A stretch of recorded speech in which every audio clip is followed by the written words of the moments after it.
Now after our hopper is removed, we on the Coker model, we're going to need to remove the convection air fan. Okay, the convection air fan has 4 screws, 2 on each side. Okay, here we have it just about out, so we just have 1 screw to take out. Now there's no need to unwire the blower. There's enough. No need to unwire the blower. We're just going to take and pull it back, and we're going to swing it right back out of the way. Okay. All right. The next thing then, Dawn? Next thing we're going to do is remove the cover off of this electrical box. Now this is a direct vent model, so on your direct vent models you're going to have a 4-inch box here like this. On your non-direct vent models you're just going to have a 2x4 box. Okay, so we're just going to remove the 2 screws and hold this in place.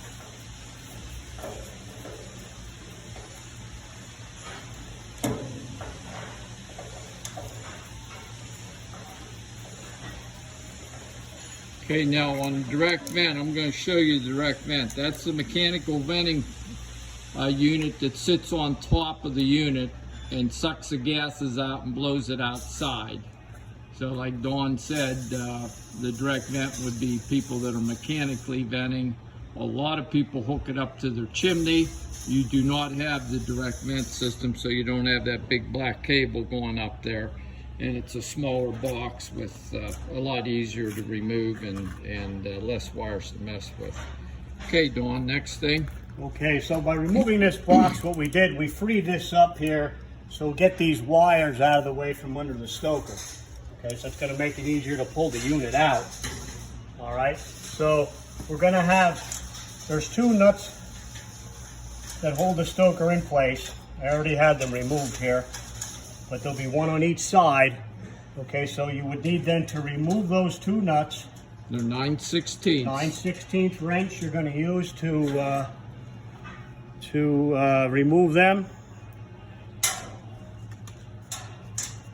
Now once we have those washers out of the way, we have our wires freed up. What you need to do now is tilt back on the stoker, and you'll have to just kind of free, and it'll pull right out. And then you got to lift it up. Correct, yeah. So what I usually do is right here is your top plate. So I usually just pick up on that, get your wire out of the way, and the unit will come right out. You set it right down on the floor behind the furnace. All your wires are still intact, so we didn't disconnect any wires.